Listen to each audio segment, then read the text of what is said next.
should have been a cowboy. I should have learned to rope and ride. Hey guys, alright, so I told you I was going to get the information on the medication and I didn't, so I do apologize, but I wanted to get the video out for you guys. I know that we gave him a wormer, that's what we're pouring on the back, and you'll also see her spray with a little sprayer, and that's a fly medication to keep the flies off of them and stuff. So that's about all I know. We also check their teeth, and if they're young or they've lost a tag, then we re-tag them.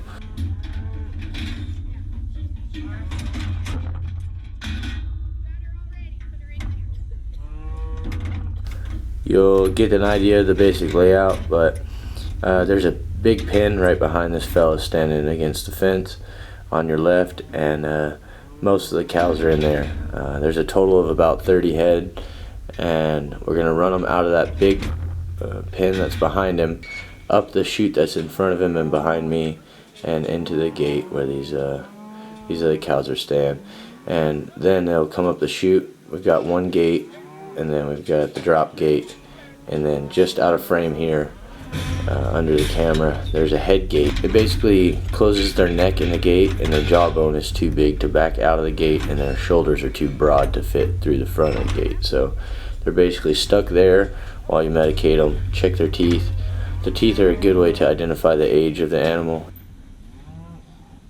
Are you an angel? You are? I thought so. Just get in there. We all gotta go.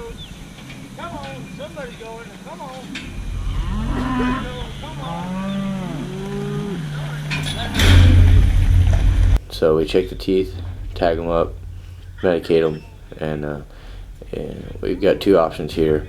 They're either staying on the farm or they're going to the sale barn. So depending on which way they're going, it depends on which gate they go out of. So you can't see that, it's just out of frame, but most of the cows go back to the pasture, and a couple of them go to sale.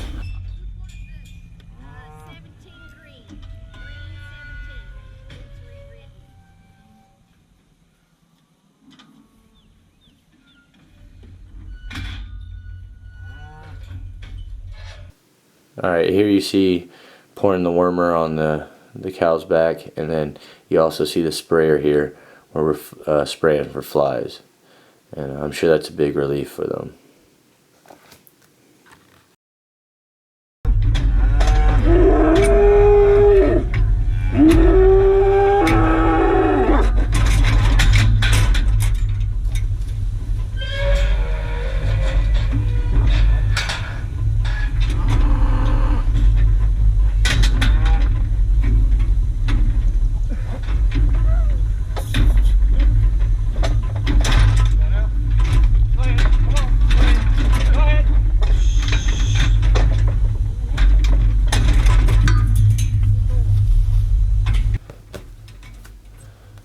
You notice I'm watching towards the opposite corner here at the camera, and that's because one of the young bulls that we released, he was pretty fiery.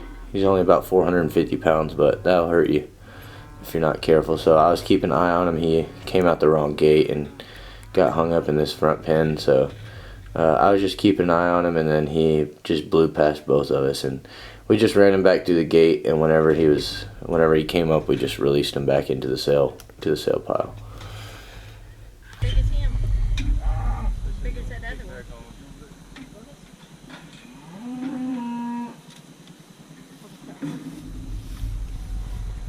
That one's backing back out. Oh, that gate's still open. Get out of there. Get out.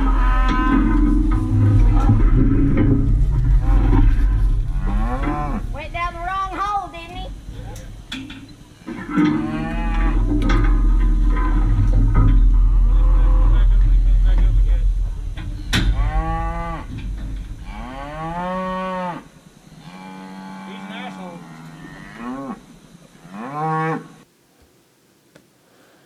Alright, you see here that Russell had to climb in, and the reason why is because the jawbone was too small to be held in the gate. And you can actually close the gate up and down a little bit, you know, for smaller and bigger animals, but it's just a lot of work. For a small animal like this, he just climbed in, grabbed a hold of it, got a good hold. It was bucking around and fighting a little bit at first, but once he got a hold of it, the biggest deal is he needed to tag the ear, and they usually resist that.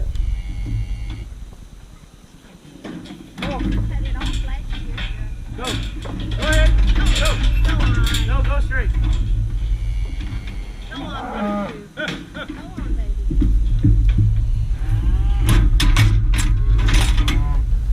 Alright guys, this here's Buttercup. The horns are not growing naturally. Usually they would grow up. These kind of grew down and into the side of her face. Go ahead. Go ahead, girl. Go ahead.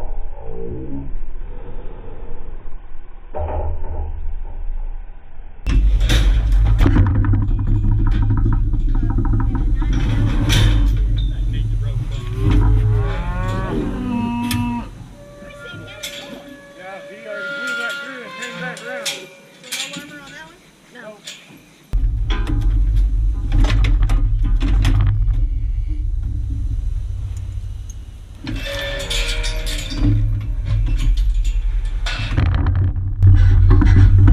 Good. There. Over here. Overhead. Overhead over there.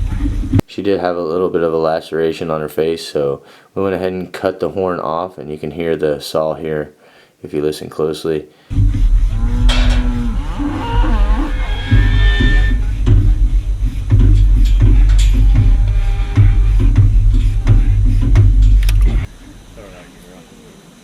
Better now. Better now. Thank you. She's a free woman. Now leave my stick over there. Hold on. I bet that does sting. Here, put it in the other side. And then afterwards we spray some disinfectant spray into the wound just to make sure it didn't get infected. This Buttercup. Suck it, babe.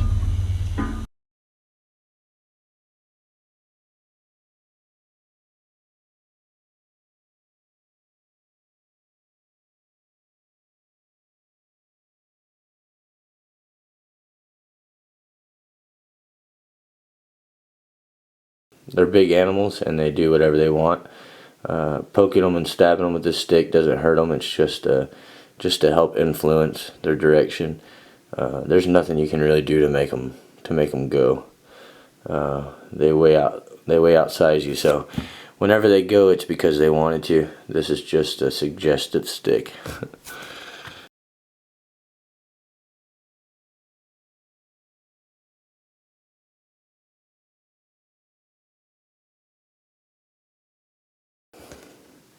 Feels like it. These are Judy's cows. She's the lady with the white bonnet on her head.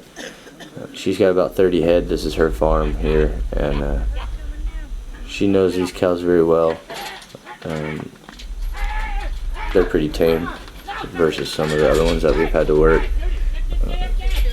A lot of these are pets, so they did very well. We just had to get them all done.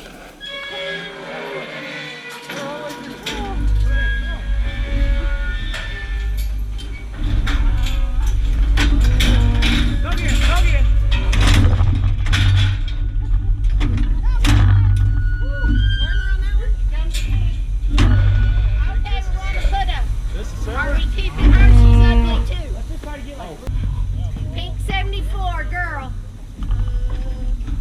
Here they come again. Alright guys, well I hope that you enjoyed it. Sorry I didn't get the names of the medication, but maybe I'll get it and post it in the description below. Thanks for watching.